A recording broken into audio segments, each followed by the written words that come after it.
अब बीम को ध्यान से समझना ए टू जेड, क्या क्या सरिया डलता है, कैसा डलता है, शियर एनफोर्समेंट क्या है, टॉप रेनफोर्समेंट क्या है, बॉटम रेनफोर्समेंट क्या है, सब चीजें समझा रहा हूं, ध्यान से समझना।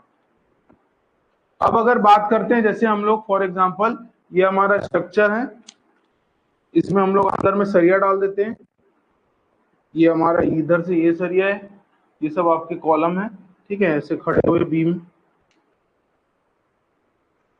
अब यहाँ पर मोड़ देते हैं तो वही क्या कहलाएगा जी, एंकरेज वाला।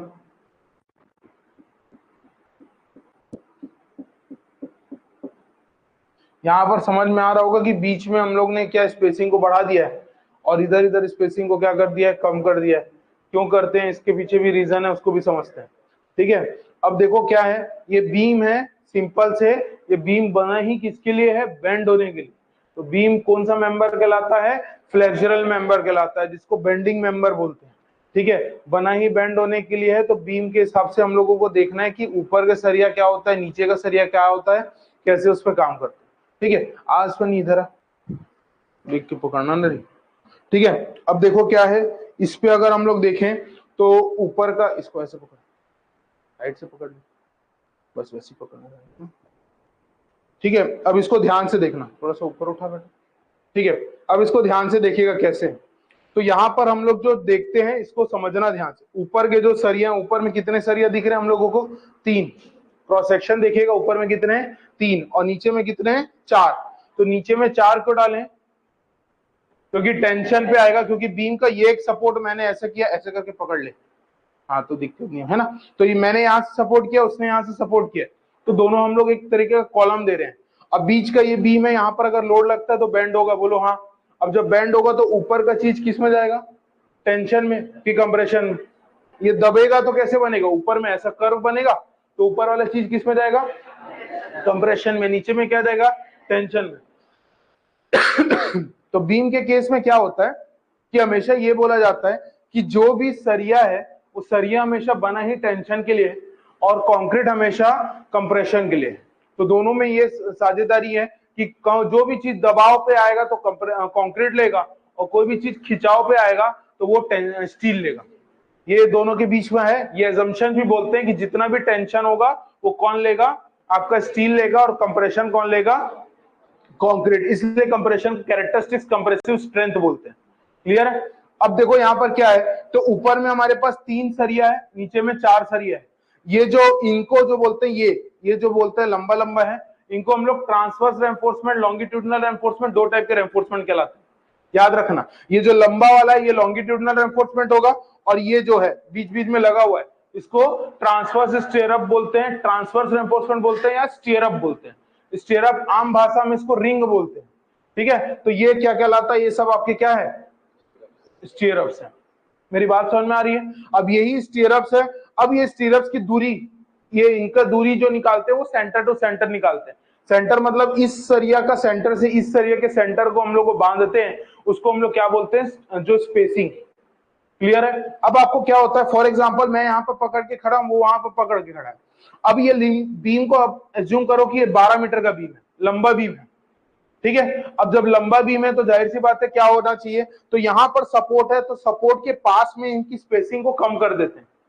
क्यों, क्योंकि सपोर्ट है, यहां पर टूटने की संभावना ज्यादा है। अगर यहां स्पेसिंग बढ़ा देंगे तो क्या हो जाएगा, यहां पर अगर स्पेसिंग बढ़ा दिया जाए तो क्या हो जाएगा, ये चीज के बीच की दूरी होगा, ये लपकेगा, समझ रहे हो। तो इसलिए हम लोग जहां सपोर्ट देते हैं वहां पर स्पेसिंग को कम कर देते हैं। बीच में कोई सपोर्ट नहीं होता तो वहां पर स्पेसिंग को बढ़ा दिया जाता है, फिर वो उसके पास से एक सपोर्ट होगा तो वहां पर स्पेसिंग को फिर क्या कर दिया जाएगा, कम कर दिया जाएगा।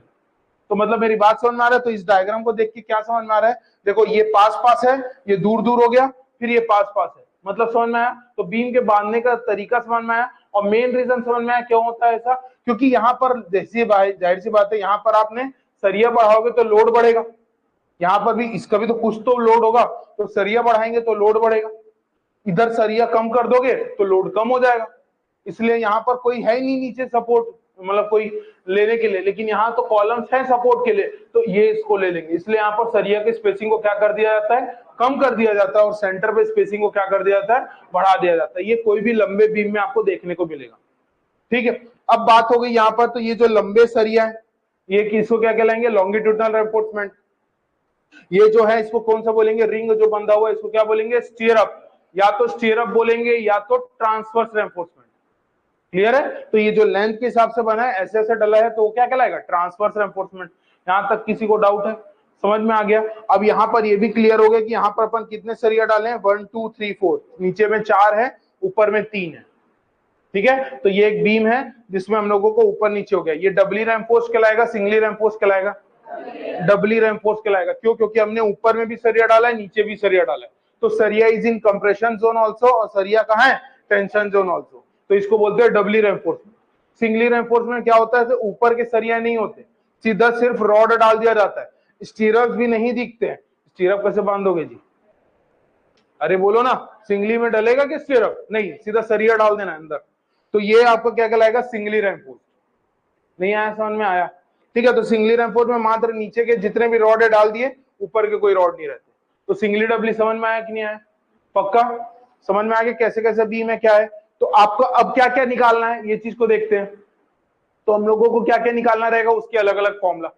जैसे नीचे वाला जोन कंप्रेशन है कि टेंशन है, टेंशन। ऊपर वाला तो कंप्रेशन है, तो इसमें कंप्रेशन जोन में कितना सरिया डलेगा, तो इससे निकालेंगे कंप्रेशन जोन का एरिया ऑफ स्टील। समझ रहे हो मैं क्या निकाले, डिजाइन कर रहे हो ना। आपको बस ये बताया कि 300 बाय 400 का बीम है, आपको ये थोड़ी बताया कि क्या डलेगा क्या नहीं। तो आपने डिजाइन करने बैठे हो, तो डिजाइन में क्या करोगे कि आपको ऊपर कंप्रेशन साइड का एरिया ऑफ स्टील निकालना पड़ेगा। ठीक है, कि ऊपर सरिया में कितना डलेगा, फिर निकालना पड़ेगा टेंशन साइड में कितना आपका सरिया डलेगा। इसका भी मैक्सिमम मिनिमम होगा, इसके सिर्फ मैक्सिमम होगा, मिनिमम नहीं होगा। क्योंकि हम लोग कंप्रेशन साइड में कभी भी मिनिमम कंप्रेशन रेनफोर्समेंट नहीं डालते। क्यों? क्योंकि इसमें हम लोग बर्स्ट सिनारियो में डालते हैं। हम तो यही चाहेंगे ना कि हमारा सेक्शन इकोनॉमिकल बने, तो हम लोग यही चाहेंगे कि हमारा कम से कम सरिया डले। अरे बोलो हाँ। तो हम लोग जब भी फॉर्मूला पढ़ोगे, आप मैक्सिमम कंप्रेशन स्टील का फॉर्मूला पढ़ोगे, मिनिमम कंप्रेशन स्टील कुछ नहीं होता। आया समझ में? तो हम लोग इसको क्या हमेशा निकालेंगे, मैक्सिमम कंप्रेशन स्टील। यहां तक क्लियर है? नीचे की बात करते हैं टेंशन। टेंशन में क्या क्या निकलेगा आपका, मिनिमम कंप्रेशन स्टील भी निकलेगा, और इसमें सॉरी मिनिमम टेंशन स्टील भी बनेगा और मैक्सिमम टेंशन भी बनेगा। क्योंकि इसमें हम लोग मिनिमम मैक्सिमम करेंगे, इसमें सिर्फ और सिर्फ मैक्सिमम होता है, मिनिमम कुछ नहीं होती। अरे मेरी बात समझ में आएगी? 3 चीज क्लियर हो गया। नेक्स्ट हम लोग क्या निकालेंगे, ट्रांसवर्स रेनफोर्समेंट की जानकारी निकालेंगे कि जो बांधने वाला जो सरिया है, जो इसको बांध रहा है, किसको बांध रहा है, लॉन्गिट्यूडनल रेनफोर्समेंट को बांध रहा है, वो कितने mm डाया का होना चाहिए, उसकी दूरी कितना होना चाहिए। तो इसके लिए हम लोग निकालेंगे शियर रेनफोर्समेंट। कौन सा? ये काय के लिए दिया है, शियर के लिए रेस्पेक्ट में लिखा है, तो मिनिमम शियर रेनफोर्समेंट की जानकारी हमको ये निकलेगा। इसी को हम लोग ट्रांसफर बोल रहा हूं ना, इसी को शियर रेनफोर्समेंट बोलते हैं। कौन सा शियर रेनफोर्समेंट है? ये वाला। सोचो अगर ये नहीं होगा तो ये ऐसा ऐसा मूव करेगा ना, ये देखो कैसे हो रहा है, शियर हो रहा है, मतलब समझ रहे हो, ऐसा ऐसा हो गया है। तो यही आपका शियर एनफोर्समेंट है। तो मिनिमम शियर एनफोर्समेंट क्या होता है उसके बारे में जानकारी। ठीक, क्लियर है? अब इसी को हम लोग स्टीयरअप बोल रहे हैं। ये वर्टिकल है तो वर्टिकल स्टीयरअप, ऐसे इंक्लाइंड होगा तो इंक्लाइंड स्टीयरअप कहलाएगा। आ रहा है समझ में कि नहीं? ये वर्टिकल स्टीयरअप है और ऐसे टेढ़ा कर देंगे तो क्या हो जाएगा, इंक्लाइंड। तो सब के सब इंक्लाइंड हो गए। क्लियर है? तो उसके बारे में जानकारी जानना है। तो इसमें हम लोग क्या क्या निकाले, पहला मैक्सिमम कंप्रेशन स्टील, दूसरा मैक्सिमम टेंशन स्टील, तीसरा मिनिमम टेंशन स्टील, चौथा शियर एनफोर्समेंट मिनिमम कितना डालना है, ठीक है, पांचवा आपको स्पेसिंग निकालना है, छठवा आपका स्टीयरअप्स वर्टिकल है इंक्लाइंड है कैसा है उसके बारे में जानकारी। बोलो क्लियर है यहां तक? तो यही पूरे बीम्स में डलते हैं। क्लियर हो गया? तो हम लोगों को कैसे करना है समझ में तो आ गया। ठीक है, किसी को कोई डाउट है यहाँ पर?